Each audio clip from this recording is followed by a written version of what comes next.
semua umat Islam bahwa al-wala wal bara itu merupakan kewajiban agama. Apa itu al-wala? Al-wala itu adalah menyerahkan totalitas ketaatan dan kepatuhan seorang hamba hanya kepada Allah dan Rasul-Nya. Manakala kita serahkan totalitas ketaatan kita kepada Allah dan Rasul-Nya, kita hanya mau tunduk kepada hukum Allah dan Rasul-Nya, itu disebut kita memiliki al-wala. Dan hukumnya adalah wajib. Barang siapa yang tidak menyerahkan totalitas ketaatan kepatuhannya hanya untuk Allah Subhanahu wa Ta'ala dan Rasul-Nya, maka dia tidak termasuk orang yang beriman. Sedangkan al-barra itu artinya kita tabarrakna, kita melepaskan diri. Kita melepaskan diri dari segala bentuk hukum yang bertentangan dengan hukum Allah dan Rasul-Nya. Jadi kalau ada satu produk hukum yang bertentangan dengan hukum Allah dan Rasul-Nya, wajib kita tolak. Itu namanya kita punya memiliki al-barra. Kita melepaskan diri. Pokoknya segala hukum-hukum yang bertentangan dengan hukum Allah dan Rasul-Nya, kita lepaskan diri. Tabarrakna min kulli dinin yukhalifu dinal Islam. Kita melepaskan diri dari segala aturan, segala agama, segala budaya, segala produk hukum yang bertentangan dengan aturan agama Islam. Nah, itu disebut al-wala wal bara.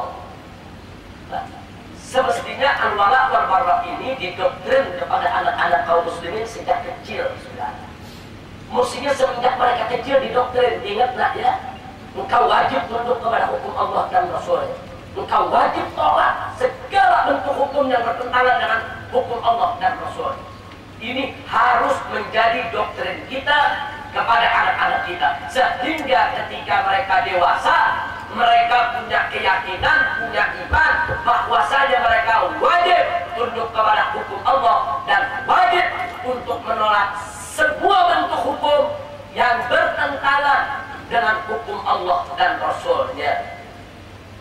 Karena menegakkan hukum Allah itu wajib.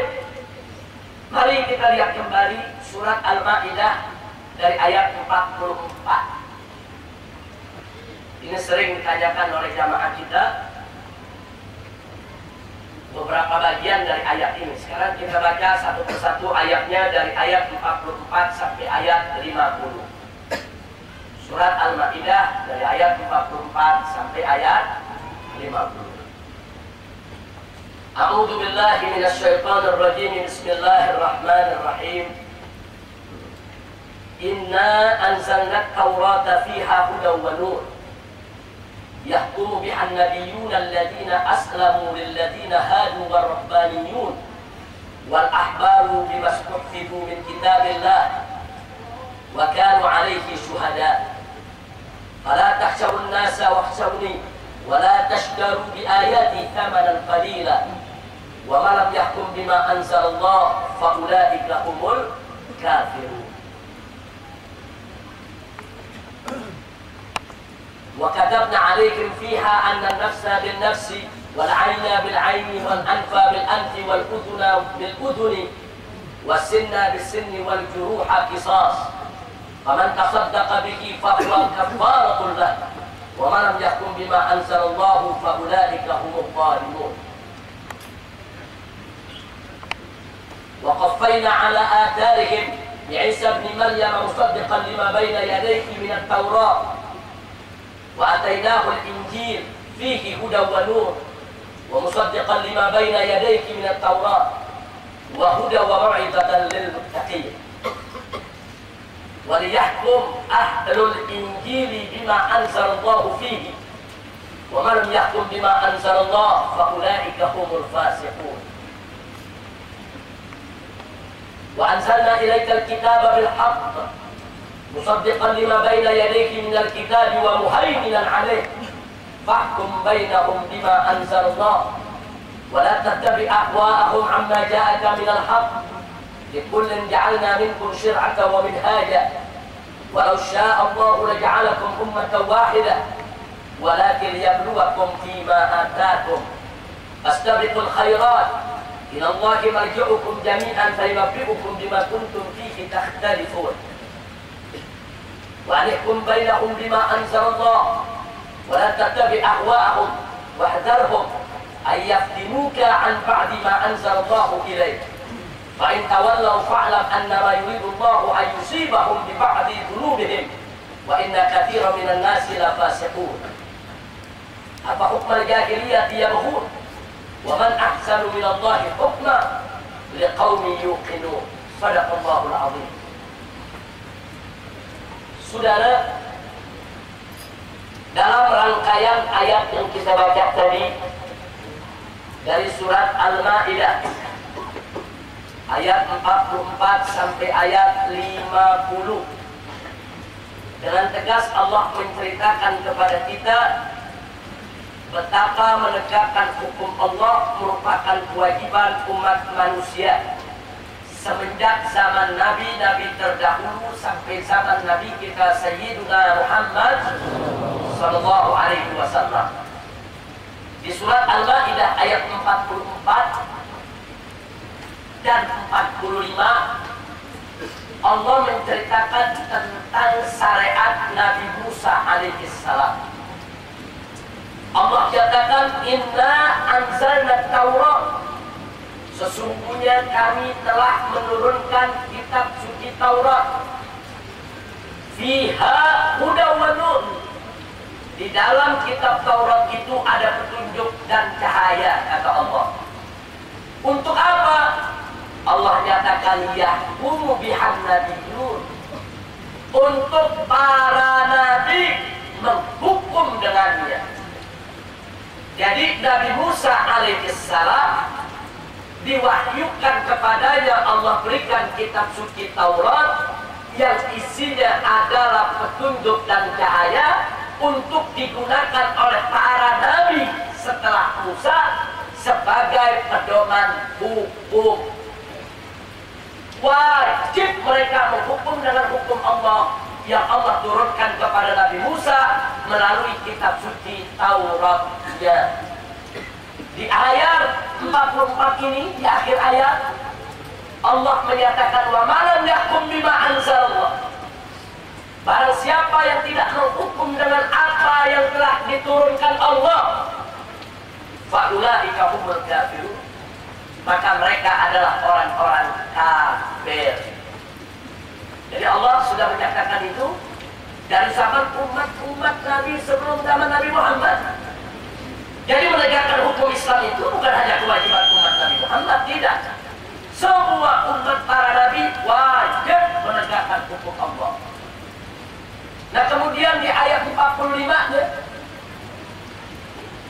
Allah ingatkan di antara hukum Allah itu antara lain di zaman Nabi Musa, wa katabna alaihim fiha, dan kami wajibkan, kami tetapkan atas mereka di dalam Taurat tersebut, anna nafsa bin nafsi, nyawa dibayar nyawa, wal aina bil aini, mata dibayar mata, wal anfa bil anfi, dan hidung dibayar dengan hidung, wasinna bis sinni, dan gigi dibayar dengan gigi, wal juruha qisas, dan semua luka ada qisasnya. Nah kemudian di akhir ayat 45 ini saudara, Allah ingatkan lagi, wa ma lam yahkum bima anzalallah fa ulaika humuz zalimun. Barang siapa yang tidak menghukum dengan apa yang ditetapkan oleh Allah, maka mereka adalah orang-orang zalim. Tadi Allah katakan kafir, sekarang Allah nyatakan zalim. Selanjutnya di ayat 46 Allah menceritakan tentang umat Nabi Isa alaihissalam. Bagaimana kepada Nabi Isa alaihissalam Allah turunkan kepadanya yaitu kitab Injil. Allah nyatakan wa atainahul Injil, dan kami berikan kepada Nabi Isa putra Maryam adalah Injil, kata Allah. Nah lalu untuk apa Injil tersebut? Di ayat 47 Allah menyatakan waliyahkum. Lamnya lamul amr ya.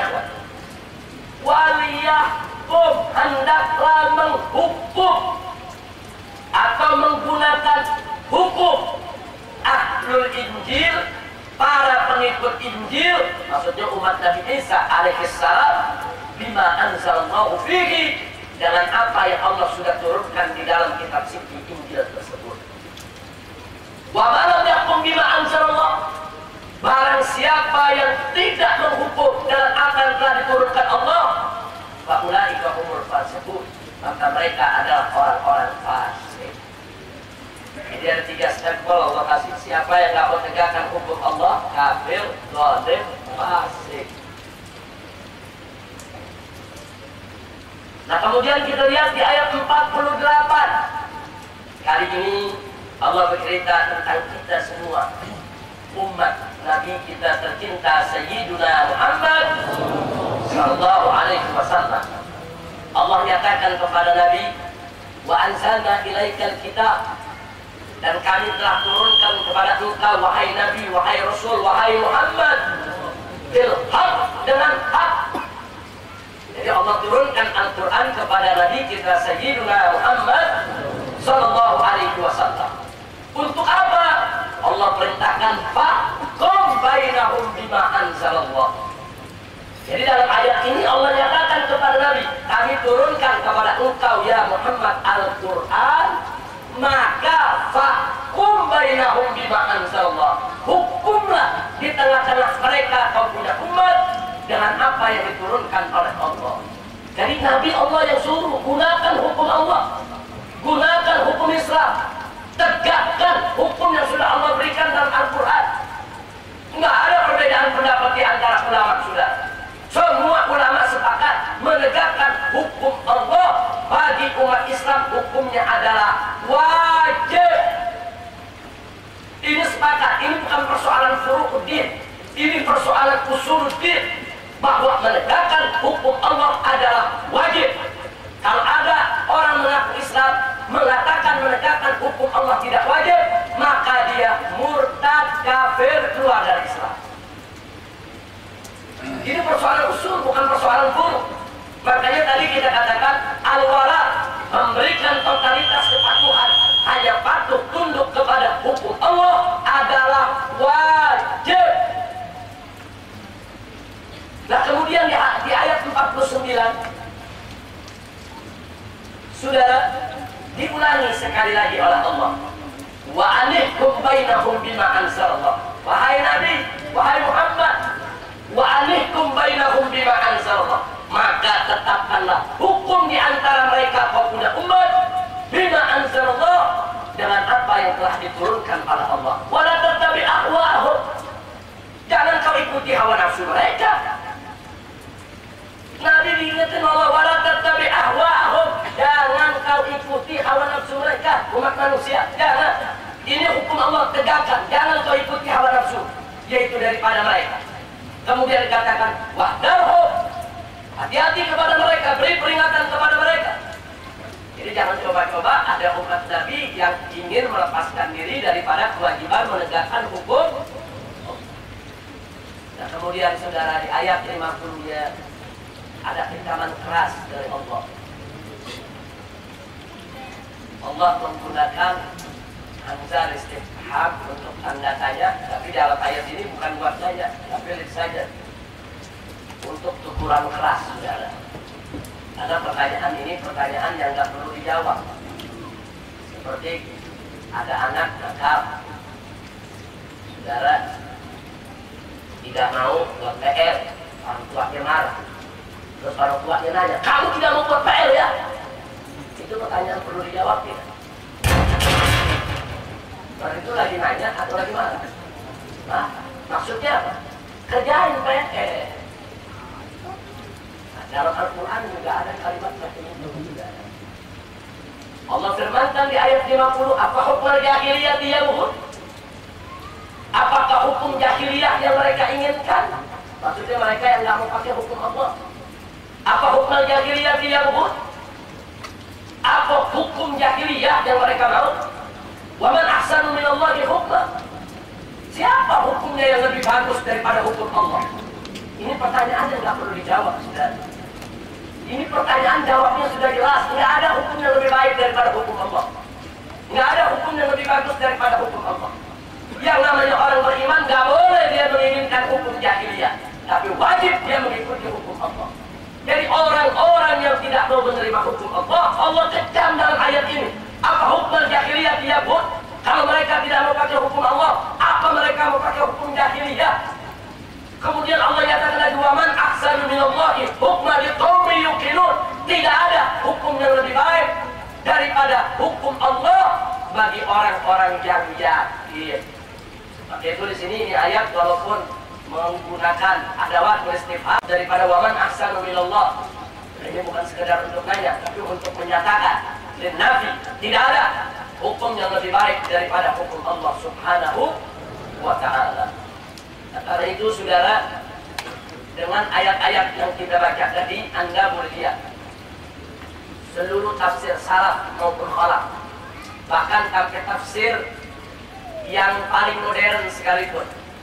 Kita boleh lihat di Indonesia ada tafsir Al-Azhar, yaitu tafsir daripada almarhum Buya Hamka. Tegas, Buya mengatakan barang siapa yang tidak mau menegakkan hukum Allah, maka mereka adalah fasik, kafir, zalim. Kemudian Anda boleh juga baca tafsir Al-Misbah yang ditulis oleh Profesor Dr. Quraish Shihab. Tegas beliau mengatakan pada saat menafsirkan ayat ini, silakan Anda buka. Beliau mengatakan barang siapa yang mengatakan ada hukum yang lebih baik dari hukum Allah, mereka kafir, fasik, zalim. Makanya tadi saya katakan ini nggak ada perbedaan di antara ulama, ya kawan. Dari dulu sampai sekarang bahwa menegakkan hukum Allah itu adalah wajib. Nah sekarang kita bicara tentang hukum Allah. Apa yang dimaksud dengan hukum Allah? Yang dimaksud dengan hukum Allah adalah apa saja aturan yang Allah turunkan untuk manusia, baik berkenaan dengan akidah, syariat maupun akhlak. Jadi semua aturan Allah itu merupakan bagian daripada hukum Allah yang wajib untuk kita taati. Sehingga kalau kita bicara hukum Allah dalam ayat ini, tidak hanya terfokus kepada hukum pidana Islam, tidak hanya terfokus kepada hukum potong tangan pencuri, hukum rajam bagi zani muhson, hukum cambuk bagi zani ghair muhson dengan pengasingan 1 tahun. Tidak hanya terbatas kepada pidana saja, tapi mencakup seluruh aturan hukum Allah, termasuk yang ada dalam rukun iman dan rukun Islam yang paling utama. Sholat waktu adalah hukum Allah.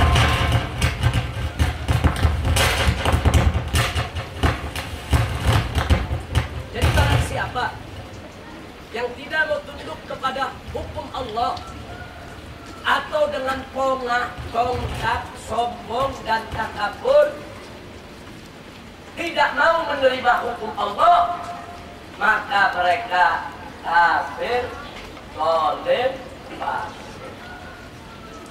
Saat itu dalam mazhab Imam Syafi'i radhiyallahu taala anhu, kalau ada orang tidak mau melaksanakan sholat 5 waktu, kalau ada orang tidak mau puasa Ramadan, kalau ada orang tidak mau bayar zakat harta yang wajib, kalau ada orang tidak mau melaksanakan ibadah haji yang wajib, kemudian ditanya, kenapa Anda tidak melaksanakan itu semua kewajiban? Kemudian dengan pongah, tongkat, takabur mengatakan, nah itu semua nggak wajib, itu bukan kewajiban. Sepakat semua mazhab termasuk mazhab Imam Syafi'i, orang tersebut laqad irtadda an dinihi, murtad dari agama. Tidak ada perbedaan pendapat di antara ulama.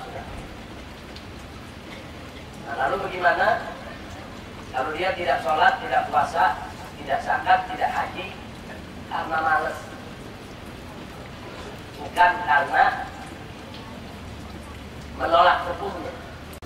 Nah di sini kalau dalam mazhab Syafi'i dikatakan mereka asli dosa besar, tapi tidak dikatakan kafir. Tapi kalau dalam mazhab Imam Ahmad disebut kafir, saudara. Kalau dalam mazhab Imam Ahmad, malas-malasan aja takasulan, tasahulan, itu sudah disebut kafir. Kalau nggak mau melaksanakan hukum Allah yang paling inti. Nah, kalau dalam mazhab Syafi'i dikatakan asi. Selama dia katakan iya, saya tahu sholat wajib, puasa wajib, zakat wajib, cuma malas. Nah, begitu tuh, dalam mazhab Syafi'i belum dikafirkan, tapi dia sudah termasuk asi, dosa, dan dosanya tidak kecil, dosa besar. Nah, ini yang saya mau ingatkan. Ini hukum Allah itu, saudara, hukum Allah itu luas. Jadi bukan hanya hukum potong tangan saja, ya sholat, puasa, zakat, dan lain sebagainya. Itu semua hukum Allah wajib untuk kita tegakkan. Karena itu saya selalu mengajak diri saya dan segenap umat Islam, bagaimana caranya hukum Allah itu tegak dalam setiap sendi kehidupan kita, baik dalam rumah tangga maupun bermasyarakat, bahkan sampai berbangsa dan bernegara. Islam tidak memilah-milah itu. Nah, kalau kita bicara hukum Islam harus ditegakkan sampai berbangsa dan bernegara, bukan berarti kita ingin ikut-ikutan politik praktis. Ini kita bicara kewajiban agama. Jangan dengan alasan itu kan politik terus tidak peduli, hukum Allah tidak ditegakkan. Itu alasan yang batil, alasan yang fasid, alasan yang nggak boleh digunakan oleh siapapun, saudara, hanya sekedar untuk menjauhkan diri daripada kewajiban. Nah, sebetulnya di Republik Indonesia ini, saudara, seluruh dunia terkejut. Semua dunia terkejut. Indonesia yang mereka tahu 90% penduduknya umat Islam, kok tidak pakai hukum Islam? Anda jangan pikir tidak terkejut. Saya keliling kemana-mana negeri. Kalau saya berhubungan dengan gerakan-gerakan Islam, atau saat saya terima tamu tokoh-tokoh gerakan dari Fatah, dari Hamas Palestina, dari mana-mana negeri pada datang, mereka heran, kok Indonesia yang sudah 90% umat Islam nggak pakai hukum Islam? Bukan mereka tidak bertanya. Kita ini banyak punya hubungan dengan tokoh-tokoh gerakan Islam di seluruh dunia. Kita ke Brunei, kita ke Malaysia, kita ke Mesir, kita ke Saudi, kita ke Yordan, ke mana tempat, semua nanya. Dan semua terkejut. Bahkan waktu saya kuliah di Jami'atul Malik Saud, saya punya kawan lebih dari 40 negara, kumpul semua kita satu kampus. Kalau kita sedang diskusi, mereka kaget. Mereka lihat Muslim yang paling banyak di dunia di Indonesia. Negara Islam yang terkenal di dunia saat ini Indonesia. Tapi kok bisa-bisanya Indonesia nggak pakai hukum Islam? Kaget. Jangankan persoalan hukum Islam, persoalan simbol saja mereka kaget. Seluruh dunia Islam, palang merah itu, saudara, nggak ada. Yang ada itu bulan sabit merah. Nggak ada negara Islam pakai palang merah. Seluruh dunia. Malaysia bulan sabit merah, Brunei bulan sabit merah, Pakistan bulan sabit merah, Afghanistan bulan sabit merah, seluruh negara Arab bulan sabit merah. Nggak ada pakai palang merah. Satu-satunya negeri berpenduduk mayoritas Muslim terbesar di dunia yang pakai palang merah, Indonesia. Kelihatannya kecil, cuma soal simbol, tapi itu jadi persoalan. Semua kawan-kawan kita dari berbagai negeri yang tokoh-tokoh pergerakan nanya, kok Indonesia pakai palang merah? Padahal bulan sabit merah diakui oleh PBB, diakui oleh WHO, diakui oleh dunia. Keputusan Jenewa yang dilaksanakan oleh PBB mengabulkan dua lambang kemanusiaan internasional, bulan sabit merah dan palang merah. Jadi yang sudah pakai bulan sabit merah nggak boleh pakai palang merah, yang sudah pakai palang merah nggak boleh pakai bulan sabit merah. Lalu kenapa Indonesia pilih palang merah? Ini siapa yang bermain, saudara? Kalau kita protes sekarang apa dibilang? Anda terlalu fanatik, Anda terlalu kolot. Nah, jadi itu negara-negara lain apa terlalu fanatik? Di mana-mana pakai bulan sabit merah, cuma Indonesia yang pakai palang merah. Ada apa? Ini kita belum bicara hukum nih, baru bicara simbol yang kelihatan kecil, saudara. Makanya jangan kaget, rumah sakit Islam di Indonesia semua pakai bulan sabit merah. Nggak ada rumah sakit Islam yang pakai palang merah, sudah. Ini juga jadi persoalan. Kenapa? Karena di Indonesia ulama dan santrinya sudah dibungkam. Hampir semua ulama di pondok pesantren kalau diajak bicara masalah ini, itu urusan politik. Kita jangan ikut campur politik. Kita udah dakwah aja. Mereka tidak peduli. Karena mereka tidak peduli, orang-orang kafir dengan leluasa mewarnai ini negeri, sudah. Dari mulai lambang diwarnai oleh ajaran kafir, sampai hukum diisi dengan hukum kafir. Karena kita tidak peduli. Tapi kalau ulama-ulama di Indonesia semua peduli, mau tahu, nasib kita nggak seperti ini, sudah. Semua kita dikerjain. Nah, jadi saya pikir ini khusus orang-orang muda, ini jadi bahan pemikiran ke depan. Jangan pandang remeh, jangan simbol. Simbol itu identitas. Identitas itu untuk dibaca oleh saudara-saudara kita di dunia lain. Makanya kadang-kadang kita lihat, saudara, saya heran, Anda tahu Israel satu-satunya negeri di dunia yang lambang kemanusiaannya tidak mau palang merah, tidak mau bulan sabit merah. Kenapa? Karena bulan sabit merah itu lambang Islam, palang merah lambang Kristen. Mereka pakai bintang David merah, lambangnya sendiri. Seluruh dunia yang pakai bintang David merah cuma Israel saja. Tapi sungguh pun Israel ini musuh kita, Yahudi ini musuh kita, kita benci. Tapi kita salut. Mereka bisa jaga identitasnya, saudara. Enggak, dia mau pakai palang merah, itu identitas Kristen, bukan identitas kami. Dia nggak mau pakai bulan sabit merah, itu identitas Islam, bukan identitas kami. Dia pakai identitas sendiri, walaupun PBB tidak mengaku, tidak ada urusan. Hebat. Itu namanya punya prinsip. Ini negara kita Indonesia nggak punya prinsip, nggak ada. Itu kan cuma soal simbol, apa arti sebuah lambang. Kadang-kadang begitu, sudah. Palang merah itu kan cuma palang, apa sih arti sebuah nama? Enggak begitu, saudara. Simbol itu melambangkan identitas. Identitas itu untuk dikenali. Jadi jangan menganggap remeh simbol, jangan menganggap remeh suatu identitas. Enggak begitu, saudara. Ini bagian daripada perjuangan kita. Makanya FPI di mana tempat selalu mengumandangkan, mengajak orang-orang kaya Islam yang bangun rumah sakit sendiri, ayo dong, sama-sama kita pakai bulan sabit merah, pelan-pelan lah.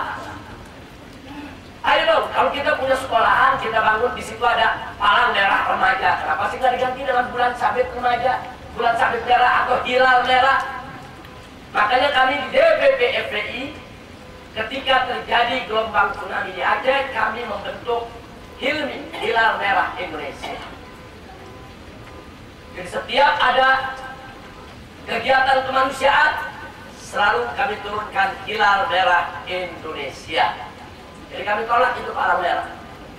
Nah ini sebagai contoh saja, saudara. Makanya saya ingatkan, karena di negeri kita habaibnya, kiainya, ulamanya, pesantrennya tidak kompak, ya begini nasibnya. Kita dengan kita diadu terus.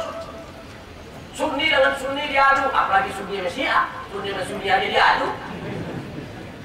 Saya nggak kaget kalau Sunni sama Syiah diadu, Syiah Wahabi diadu, Sunni sama Sunni diadu. Yang tahlil disuruh ribut ya, Pak. Ini fakta yang terjadi di negeri kita. Ada apa? Kita diadu, kita dengan kita. Umat Islam disuruh berkelahi di mana-mana tempat ya, Pak. Jadi di kalangan Syiahnya ada yang ekstrim, yang suka ngafirin Sunni. Di sini juga ada yang ekstrim, yang mukul rata semua Syiah kafir. Akhirnya ekstrim ketemu ekstrim, meledak. Di mana-mana saling bunuh. Apa yang kita cari ya, Pak? Ini musuh kita besar. Bagaimana hukum Islam ini bisa tegak? Bagaimana kemungkaran di tengah masyarakat ini bisa kita bersihkan? Bagaimana umat Islam ini tidak dibuka pintu bagi mereka untuk berbuat maksiat? Bagaimana supaya di Indonesia tidak ada tempat pelacuran, tidak ada tempat perjudian, tidak ada pabrik minuman keras, tidak ada peredaran narkoba, tidak ada apapun yang bisa merusak daripada yaitu tatanan nilai-nilai moral atau norma-norma agama kita. Sekarang RUU anti pornografi, porno aksi sudah disahkan, sudah dijalankan kok. TV makin hari makin luar biasa. Kita lihat ya Pak. Saya kemarin 1 minggu dari Malaysia. Baru pulang kemarin sore. Saya lihat acara-acara di TV Malaysia tidak seperti seronok seperti acara di negeri kita. Bahkan setiap 2 jam sekali di TV resmi Malaysia ditulis bahwa yang namanya film luka, porno, aksi pornografi diharamkan di negeri ini. Terus diiklankan macam itu. Di negeri kita enggak. Kenapa itu tadi? Karena ulama tidak kompak, habaib tidak kompak, pesantren tidak kompak, majelis-majelis taklim tidak kompak. Akhirnya pemerintah seenaknya membuka semua keran yang ada, sehingga ulama tidak dilihat, tidak ditengok, tidak diminta fatwanya, nggak dihargai di negeri ini. Bahkan maaf, ada sejumlah pejabat yang kadang-kadang ngomong seenaknya. Apa dia bilang? Habib Kiai itu kan bisanya cuma ngasih proposal doang. Malu kita dengarnya saudara. Ini keluar dari mulut pejabat, pengen gitu saudara. Dia pikir semua habaib seperti itu, dia pikir semua ulama seperti itu. Nggak dihargai kok. Hati-hati dengan pejabat ya, Wak. Hati-hati.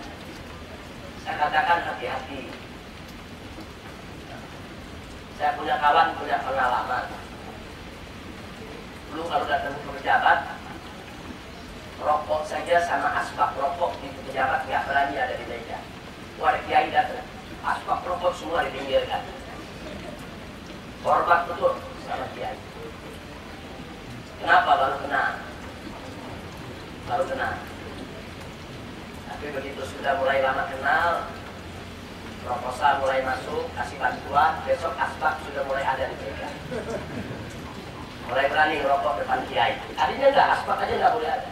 Kenapa? Karena merasa udah ngebantu. Dia pikir kalau udah ngebantu dia udah beli kiai dia. Nah, kemudian setelah banyak bantuan yang bertumpuk, dia sudah mulai berani taruh botol minuman keras di mejanya saat menerima si kiai. Ini fakta kejadian. Ajudan tegur, Pak, gimana kita orang nggak apa-apa, dia kan sudah orang kita.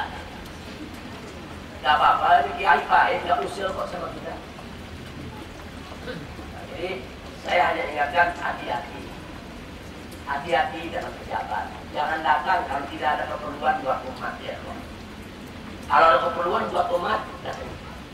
Kalau ada keperluan buat bela Islam, datang. Silakan. Anda mau nginep pun nggak apa-apa, asal buat umat, buat Islam. Tapi kalau nggak ada keperluan buat umat, nggak ada keperluan buat Islam, jangan. Begitulah tingkah laku banyak pejabat di mana-mana negeri. Nanti akhirnya ulama kiai tidak dihargai lagi. Nah, kita menginginkan ulama itu seperti yang pertama kali datang tadi.